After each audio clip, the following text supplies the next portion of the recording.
Bonjour à tous et bienvenue sur la chaîne YouTube de Cryptost Academy pour une nouvelle vidéo d'analyse. Une chaîne, l'avant-dernière vidéo de cette année, sachant que je pense qu'aux alentours de la dernière semaine de Noël, tout le monde sera en vacances, moi inclus.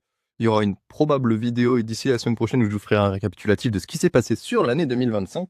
Mais avant, j'aimerais parler d'une dynamique dont très peu d'analystes, très peu d'individus ont parlé au cours de l'année 2025, quelque chose qui n'a pas l'air d'avoir particulièrement d'importance lorsqu'on n'y pense pas, mais qui est quand même qui apporte un changement structurel qu'il faut être capable de prendre en considération pour comprendre le marché du Bitcoin dans sa globalité. Aujourd'hui, on va pas parler des marchés spot, on va parler des marchés dérivés. On va notamment parler des options et pourquoi il y a de plus en plus de spéculateurs qui semblent se tourner vers les options. Pourquoi est-ce que les contrats d'options aujourd'hui attirent l'attention? Ça va être notre sujet du jour. Une vidéo qui va être un peu plus courte que d'habitude. On va vraiment pas rentrer en profondeur dans la thématique.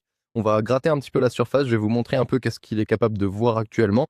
Et ensuite, d'ici des prochaines analyses en début d'année 2026, on rentrera plus en profondeur sur les aspects techniques des options et pourquoi pas sur les différents signaux de marché qu'on est capable d'y retrouver. Mais avant tout, une petite introduction à la thématique me paraît plus appropriée. Bon. Suivons rapidement le cours du Bitcoin qui n'a absolument pas bougé, qui reste inclus dans une zone qui est située entre les 95 et les 85. En dessous des 85, invalidation, confirmation du territoire de bear market, enfin on y est déjà, mais confirmation de la continuation baissière initiée en octobre. Et si on arrive à récupérer les 80 000, bon, idéalement, il faut récupérer au moins les 100, 105 pour espérer avoir un rebond viable. On est encore très loin de tout ça. Donc pour l'instant, on range dans une zone plutôt réduite de à peu près 10 000 $. Si on passe en dessous, c'est la cave. Si on passe au-dessus, il y a peut-être un petit espoir, mais ce ne sera pas nécessairement tout à fait gagné pour autant. Donc au-delà de ça, il y a 2-3 informations qui sont assez intéressantes à observer sur le marché actuellement, notamment du point de vue des marchés dérivés. Il faut savoir que les marchés dérivés, c'est un espace, entre guillemets, un segment de la spéculation sur Bitcoin qui est particulièrement important, qui peut influencer énormément le marché, influencer énormément les décisions des investisseurs et qui prend de plus en plus de poids au fur et à mesure des années. Donc avant de parler plus en détail des options, on va profiler les 3 types de produits dérivés qui sont les plus populaires, notamment sur Bitcoin. Et on va aussi essayer d'observer est-ce qu'il y a des capitaux en ce moment qui s'intéressent particulièrement à ce genre de produits. Est-ce que l'intérêt ouvert, dont on va parler dans un instant, nous permet de voir des tendances intéressantes ou pas. Donc, dans l'ensemble, les acteurs des marchés dérivés, ils disposent de nombreux outils pour spéculer et gérer le risque. Historiquement, un des contrats les plus intéressants et très populaires, c'est le contrat qu'on appelle un contrat futures.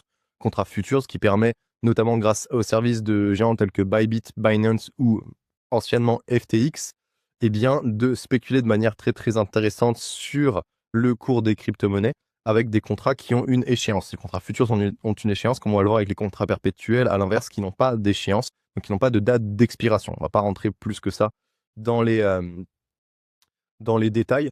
Ce qui nous intéresse, c'est que, historiquement, les contrats futurs, ils attirent plutôt d'importants volumes de capitaux qui atteignent quasiment 484 000 BTC de position ouverte en décembre 2024, donc quelque chose d'assez important, quelque chose qu'on n'avait pas vu depuis la hausse de la spéculation majeure due à la fin du bull market de 2022 avec l'effondrement de Celsius, de Terra Luna, puis ensuite de FTX, qui avait culminé ici à un point de quasiment 600 000, 584 000 BTC d'intérêt ouvert, ce qui était très conséquent. L'intérêt ouvert, rapidement, c'est quoi? C'est simplement le total des capitaux qui sont investis sur un type d'instrument financier, sans distinction pour des positions ouvertes longues ou short, donc haussières ou baissières. Donc là, en gros, c'est la masse de capital total qui est investie dans les contrats futurs sur Bitcoin, peu importe si c'est pour de la vente ou de l'achat, c'est simplement l'intérêt global, la masse de capital qui a été investie sans avoir de biais directionnel particulièrement. Et donc, ce qui nous intéresse ici, c'est d'observer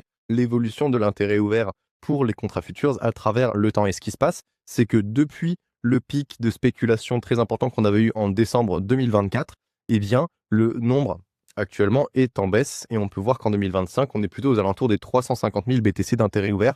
Il y a plusieurs explications à ça, notamment des grandes phases de liquidation qu'on a pu avoir et dont on a pu déjà parler au cours des derniers mois. Notamment, par exemple, ici, en début octobre, on a eu une très grosse phase de liquidation qui a fait très mal aux investisseurs qui étaient positionnés longues en pensant à un breakout de la TH des 120 000, par exemple.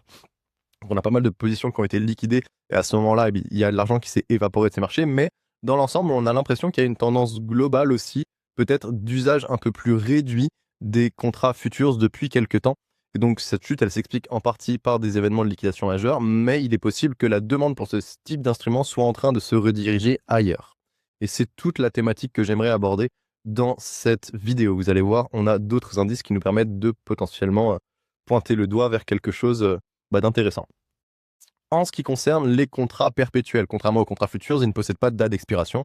Ce sont également un des instruments favoris des spéculateurs et ils conservent un intérêt ouvert qui est plutôt situé entre les 300 000 et les 400 000 grosso modo depuis l'année 2000, la fin de l'année 2022.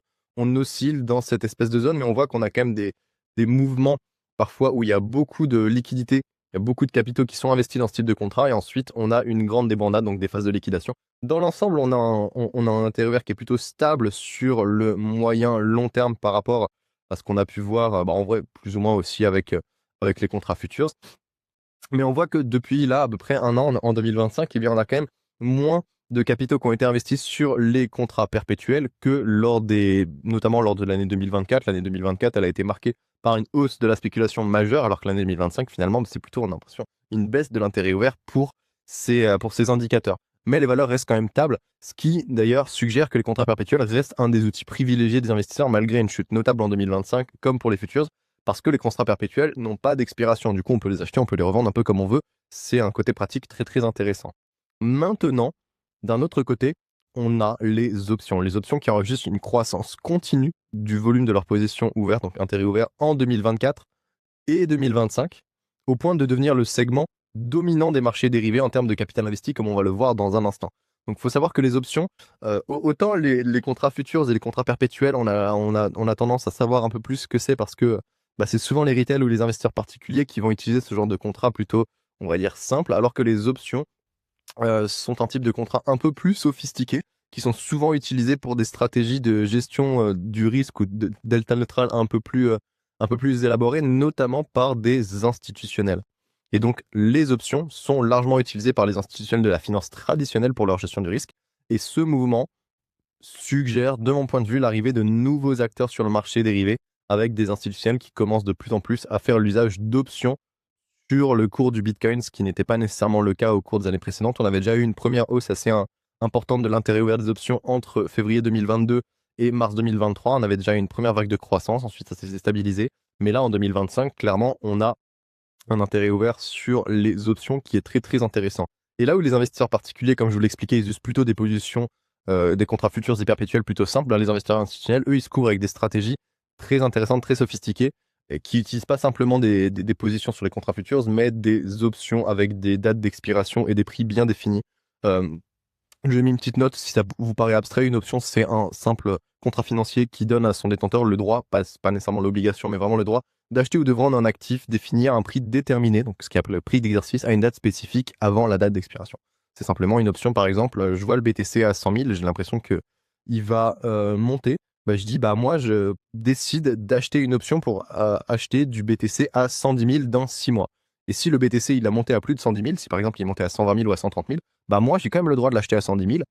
Et donc, je peux faire le delta entre mon prix d'exercice à la date d'expiration de mon option qui était 110 000 et le prix actuel du BTC qui, imaginons, est de 120 000, 130 000. Et du coup, je peux générer un profit en revendant grâce à cette différence en faisant un arbitrage. Un exemple tout bête. Donc, ce qui nous intéresse ici, encore une fois, on ne va pas trop rentrer dans les détails, on fera ça plutôt en début d'année prochaine.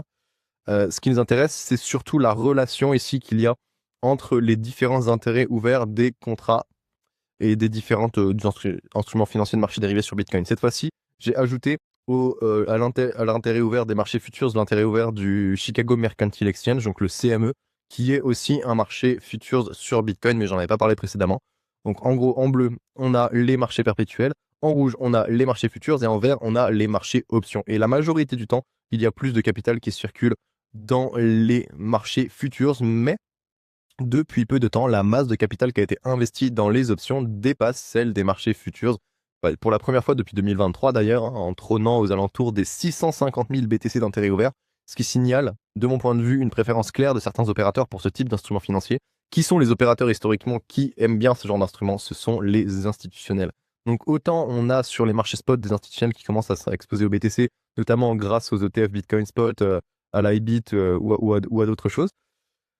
Eh bien, sur les marchés dérivés, on commence à avoir des stratégies et des usages un peu plus sophistiqués à partir d'options. On est en train de délaisser les simples positions futures et perpétuelles pour entrer dans quelque chose d'un peu plus complexe. Et ça, c'est très, très intéressant. Donc, il va falloir vers quoi ça va nous mener dans l'avenir. Mais pour l'instant, on a vraiment l'impression que les marchés dérivés sont en plein essor, notamment parce qu'ils sont en train de se diversifier en termes d'usage. Et la vraie question, c'est de se dire, vis-à-vis des volumes qui sont brassés sur les marchés dérivés, est-ce que les volumes spot, pourquoi pas même sur les exchanges, ils sont identiques parce que on a quand même des exchange spots comme Coinbase, comme Binance, qui brassent beaucoup, beaucoup de BTC. On sait qu'il y a pas mal d'activités des retail, notamment sur les marchés spot, parce qu'il y a beaucoup d'investisseurs qui se prennent pas la tête à aller sur des marchés dérivés, notamment parce que ça peut paraître un peu compliqué au début. Et donc, on pourrait se poser la question, ok, d'accord, les marchés dérivés, ils brassent quand même pas mal de volume, mais bon, pas autant que les exchange spots, quand même. Les exchange spots, le marché spot classique, reste celui qui brasse le plus de volume. Et finalement, pas du tout. Plus du tout aujourd'hui, en tout cas. Les marchés dérivés brassent des volumes de capitaux tellement impressionnants que malgré la baisse d'activité sur les contrats futurs et les contrats perpétuels, ici, vous voyez les volumes quotidiens totaux de tous les marchés dérivés compris, c'est-à-dire futurs, perpétuels et options. Et bien, même malgré la baisse qu'on a pu avoir au cours des derniers mois, donc on voit ici la baisse qui est ici due aux futures et aux perpétuels, et la hausse qu'on a actuellement qui est due aux options. Et bien, même avec tout ça, eh bien, on a quand même on a quand même un contraste assez important, c'est-à-dire que on a actuellement à peu près des volumes de, on va dire, 800 000, presque 900 000 BTC par jour sur les marchés dérivés, contre 100 000 sur les marchés spot, les exchange spot. Donc, on a 8 fois plus de volume sur les marchés dérivés que sur les exchange spot.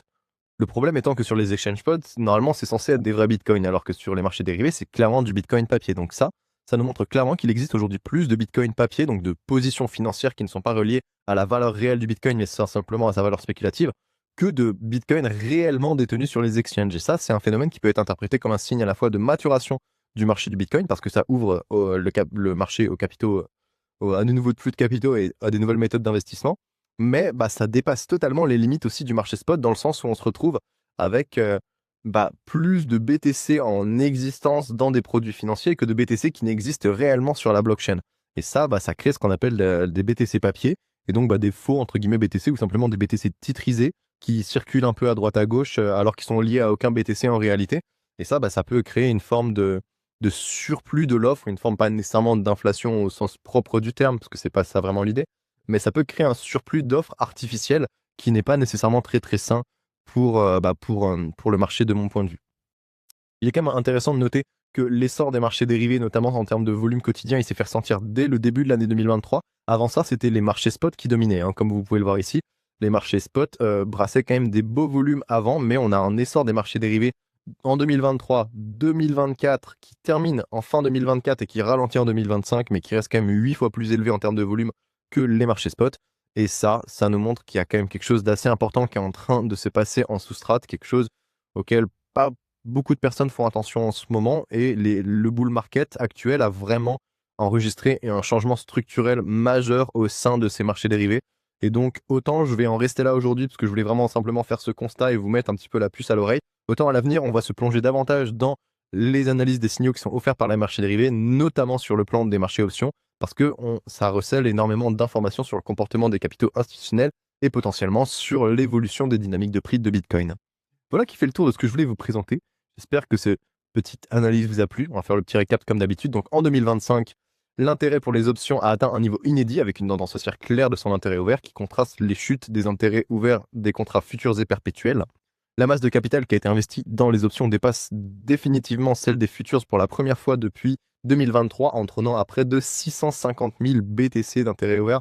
C'est plusieurs dizaines de milliards de dollars, c'est quand même considérable, ce qui signale une préférence claire de certains opérateurs, notamment les institutionnels, pour ce genre de produits financiers. Les options étant bien sûr connues pour être utilisées au sein de moult stratégies de gestion de risque par des institutionnels de la finance traditionnelle, cela suggère qu'on a une nouvelle gamme de participants qui se déposent sur les marchés dérivés avec des stratégies un peu plus sophistiquées que de simples positions sur les contrats futurs. On est en train d'avoir un marché qui mature de plus en plus, qui attire des institutionnels et des spéculateurs, des investisseurs de plus en plus aguerris qui vont utiliser des stratégies de plus en plus élaborées pour essayer de gagner sur tous les plans. Ils vont essayer de gagner à la fois quand le prix baisse, quand le prix stagne, quand le prix monte, quand il y a la volatilité, quand il n'y en a pas. Il y a plein de types de produits dérivés qui vont arriver sur Bitcoin et qui vont nous permettre de le trader un peu plus comme ce qu'on fait sur les marchés traditionnels, pourquoi pas même avec de la finance quantitative. Voilà qui fait le tour de ce que je voulais vous présenter aujourd'hui. Je vous souhaite une excellente journée. Bien sûr, n'hésitez pas à soutenir la chaîne de Cryptost Academy si vous appréciez ce type de contenu, à venir tester notre formule directement dans l'académie si vous voulez plus d'accompagnement ou si vous voulez parier sur votre propre formation. N'hésitez pas à aller simplement consulter l'article gratuit qui est disponible sur la chaîne, enfin sur le site de Cryptost, et de me soutenir sur Twitter si vous appréciez le contenu que j'y partage aussi. C'était le Prof Chen. On se retrouve la semaine prochaine pour un récapitulatif de ce qui s'est passé au cours de l'année 2025 d'un point de vue on-chain. Et je vous souhaite à tous de très bonnes fêtes. À bientôt.